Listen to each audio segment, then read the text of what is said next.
ಸನ್ಮಾನ್ಯ ಸಭಾಪತಿಗಳೇ, ನನ್ನ ಶೂನ್ಯ ವೇಳೆಯ ಪ್ರಶ್ನೆ ಉನ್ನತ ಶಿಕ್ಷಣ ಸಚಿವರನ್ನು ಕೇಳಬಯಸುತ್ತೇನೆ.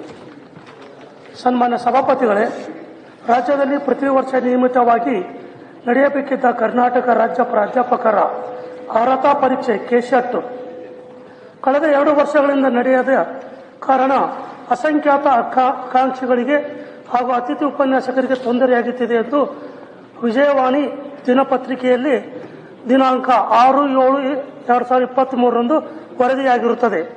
ಕಳೆದ 2021ರ ಜುಲೈನಲ್ಲಿ ನಡೆದ ಪರೀಕ್ಷೆಯೇ ಅಂತಿಮ. ಅದಾದ ಮೇಲೆ ಕೊರೋನಾ ನೆಪದಲ್ಲಿ ಪರೀಕ್ಷೆ ನಡೆಯಲಿಲ್ಲ.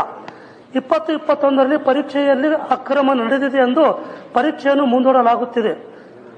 ಕೆಸೆಟ್ ಪರೀಕ್ಷೆಯನ್ನು ಮೈಸೂರು ವಿಶ್ವವಿದ್ಯಾಲಯ ನಡೆಸುತ್ತಿತ್ತು.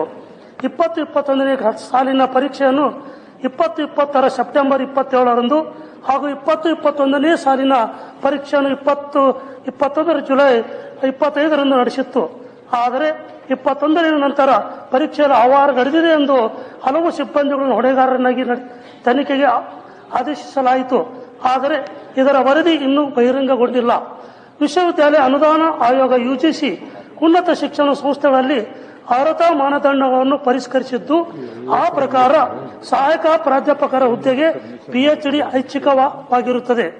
ರಾಷ್ಟ್ರೀಯ ಅರ್ಹತಾ ಪರೀಕ್ಷೆ ಎನ್ಇಟಿ, ರಾಜ್ಯ ಅರ್ಹತಾ ಪರೀಕ್ಷೆ ಹಾಗೂ ರಾಜ್ಯ ಮಟ್ಟದ ಅರ್ಹತಾ ಪರೀಕ್ಷೆ ಸ್ಲೆಟ್ ಇವುಗಳ ಉನ್ನತ ಶಿಕ್ಷಣ ಸಂಸ್ಥೆಗಳಲ್ಲಿ ಸಹಾಯಕ ಪ್ರಾಧ್ಯಾಪಕರ ನೇಮಕಾತಿಗೆ ಕನಿಷ್ಠ ಮಾನದಂಡವಾಗಿಸಿದೆ. ಈ ಹಿನ್ನೆಲೆಯಲ್ಲಿ ಸರ್ಕಾರವು ಕರ್ನಾಟಕ ಪರೀಕ್ಷಾ ಪ್ರಾಧಿಕಾರಕ್ಕೆ ಕೆಸೆಟ್ ಪರೀಕ್ಷೆ ನಡೆಸಲು ಆದೇಶಿಸಿದೆ.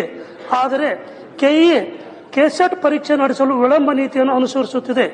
ಇದರಿಂದ ಅಸಂಖ್ಯಾತ ಆಕಾಂಕ್ಷಿಗಳಿಗೆ ಹಾಗೂ ಅತಿಥಿ ಉಪನ್ಯಾಸಕರಿಗೆ ತೊಂದರೆಯಾಗುತ್ತಿರುವುದರಿಂದ ಕೆಸೆಟ್ ಪರೀಕ್ಷೆಯನ್ನು ನಿಗದಿತ ಅವಧಿಯಲ್ಲಿ ನಡೆಸಲು ಕ್ರಮ ಕೈಗೊಳ್ಳಬೇಕೆಂದು ಉನ್ನತ ಶಿಕ್ಷಣ ಸಚಿವರನ್ನು ಈ ಮೂಲಕ ಒತ್ತಾಯಿಸುತ್ತೇನೆ.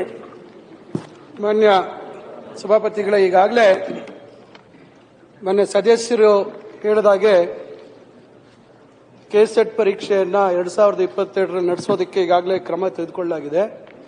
ಕರ್ನಾಟಕ ಪರೀಕ್ಷಾ ಪ್ರಾಧಿಕಾರಕ್ಕೆ ಈ ಜವಾಬ್ದಾರಿಯನ್ನ ವಹಿಸಲಾಗಿದೆ. ಈಗ ಯುಜಿಸಿಯ ನಿಯಮಗಳಡಿಯಲ್ಲಿ ಆ ಒಂದು ನಿಗದಿತ ನಮೂನೆಯಲ್ಲಿ ಅದಕ್ಕೆ ಅನುಮತಿಯನ್ನು ಪಡೆಯಬೇಕಾಗುತ್ತೆ. ಈಗಾಗಲೇ ಸುಮಾರು 10 ದಿವಸಗಳ ಹಿಂದೆ ಈ ಒಂದು ಪ್ರಕ್ರಿಯೆಯನ್ನು ಪ್ರಾರಂಭ ಮಾಡಿದ್ದೇವೆ. ಇನ್ನು 15 ದಿವಸಗಳಲ್ಲಿ ನಮಗೆ ಅವರಿಂದ ಅನುಮತಿ ಸಿಗ್ತಕ್ಕಂಥ ಒಂದು ನಿರೀಕ್ಷೆ ಇದೆ.